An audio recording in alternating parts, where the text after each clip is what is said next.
兒童脊柱側彎咧，最大嗰個一類咧，最常見嗰一類咧，我哋叫突發性兒童脊柱側彎。咁嗰個咧，多數咧就喺青春期個細蚊仔長得最快嗰段時間咧就出現嘅。咁佢就會喺嗰個增高嗰段時間咧，就會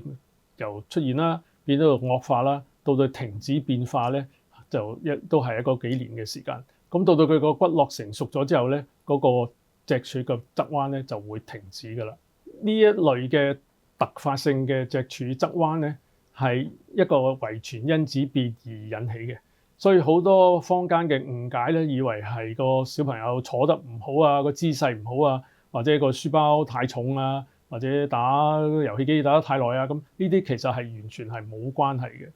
咁即係呢個係一個病變，就唔係一個姿勢嘅變化。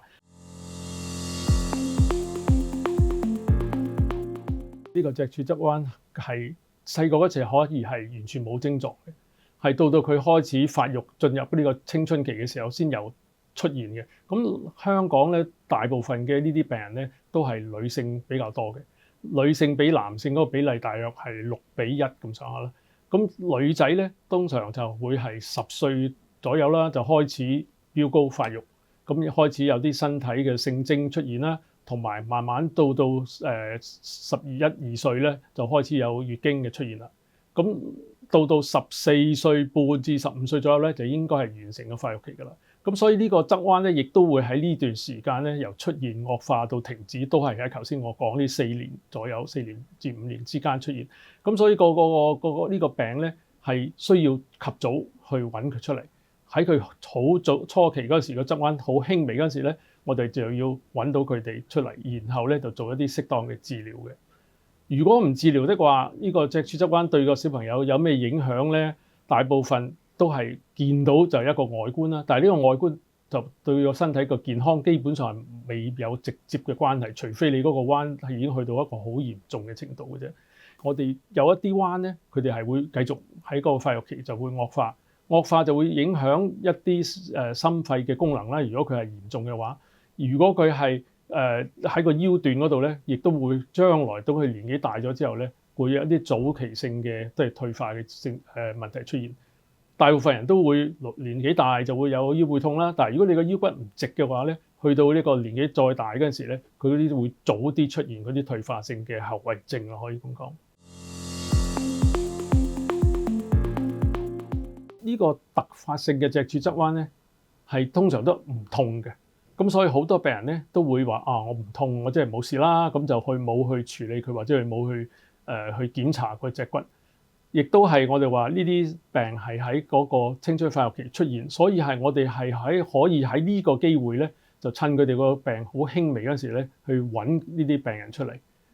唔好等到佢惡化到好明顯，正一阿媽都睇到，或者體育教師都睇到嗰陣時咧，其實就已經比較遲㗎啦。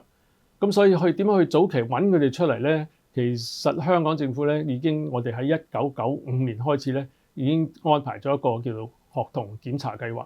喺每年咧，所有嘅學生咧，其實都可以有一個免費嘅身體檢查啦。咁除咗啲高啊、矮啊、肥瘦、眼睛之外咧，其中一項咧就係去檢查個腰骨嘅，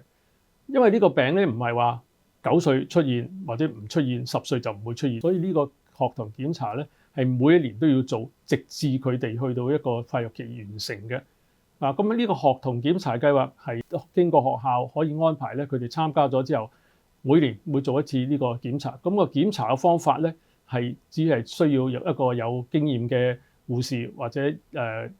普通科醫生咧就可以做得到㗎啦。佢將佢向前彎低。然後我哋睇下佢背脊兩面有冇唔對稱，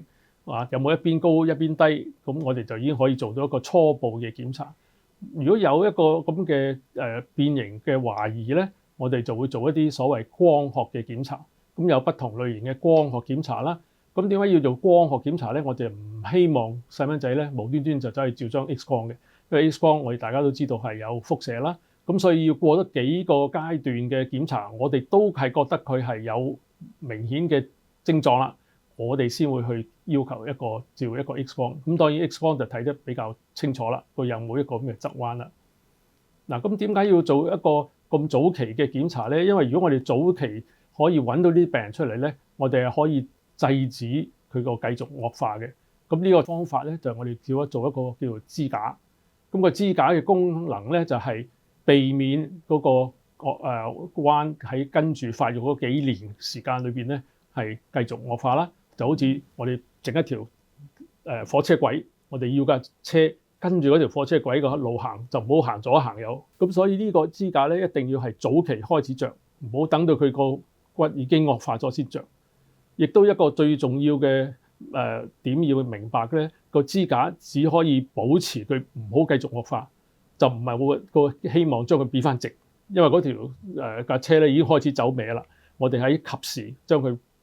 固定咗，唔好俾佢製造惡化咧，即係唔好俾佢喺呢段時間由細細嘅彎變到大大嘅彎，咁我哋已經係達到我哋嘅目的㗎啦。呢個支架咧係一個比較又唔係硬嘅，即係半硬軟嘅物質，幫佢成個固定咗個腰。然後我哋希望佢着嘅時間越長越好，因為已經有好明顯嘅科學嘅證據咧，你個時間着得越長，個效果係越好嘅。咁我哋通常咧就會要求個小朋友咧一日係着20至22個鐘頭，着住呢個支架。除咗沖涼啦、做運動啦，同埋游水啊嗰啲咧，佢係需要着住個支架。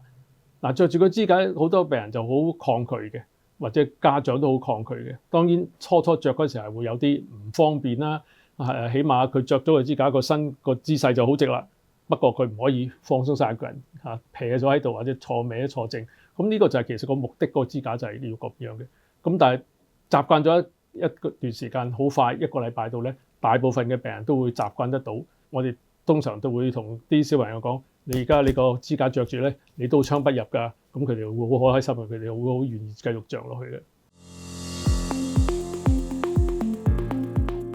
如果着咗呢個支架一段時間，着到佢個彎度一路都冇惡化，咁到佢14歲半左右，佢開始嗰個發育期完成啦，我哋就會除咗個支架㗎啦。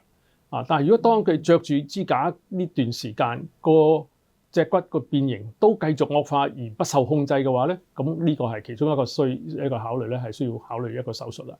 或者個診斷係好遲，到佢嚟見醫生嗰時，個彎度已經好嚴重啦。咁嗰陣時我哋都未必適合着支架呢個問題呢個方法啦。咁嗰啲病人咧係可能要做手術，個目的就係唔好俾佢繼續惡化，亦都係將嗰個變形矯正一大部分嗱。因為點樣矯正咧，都唔會話完全直翻晒喎。所以我哋唔好成日諗住佢做完嗰個手術之後咧，個條腰骨會完全100%直翻晒。另外咧，你做完之後咧，嗰段有病嗰段嘅腰骨咧，就會可所謂封咗㗎啦。封咗即係話我哋會將嗰段一節節個骨就變成一餅。咁呢餅骨當然就唔會再變形落去啦。但係咧佢就會嗰段就唔喐得㗎啦。咁呢個做個手術當中咧，我哋係會落一啲內固定嘅螺絲啊，用一啲金屬棒啊，幫佢支撐住，然後咧就幫佢做一啲植骨嘅動作。植骨嘅動作即係將嗰啲骨一嚿一嚿嘅骨咧連埋佢。咁隔咗2-3個月咧，嗰啲骨就會自己生埋，就會變咗一餅㗎啦。咁而家有啲新啲嘅方法咧，某一啲嘅病人咧係適當我哋可以做一啲叫做非融合嘅手術。咁非融合嘅都係一個手術，不過裏邊咧有一個叫做柔軟嘅內固定。咁即係可以將嗰個變形矯正咗個柔軟嘅內固定咧，佢係可以再保留翻佢個腰背嗰啲活動咧。有需要的話，我哋可以將來將呢個拆翻佢，或者即係破壞咗嗰個內固定。咁呢啲都係一啲比較新嘅方法，你要同你個醫生商量下，睇佢係個小朋友適唔適合做呢啲嘅手術，唔係個個人都啱嘅。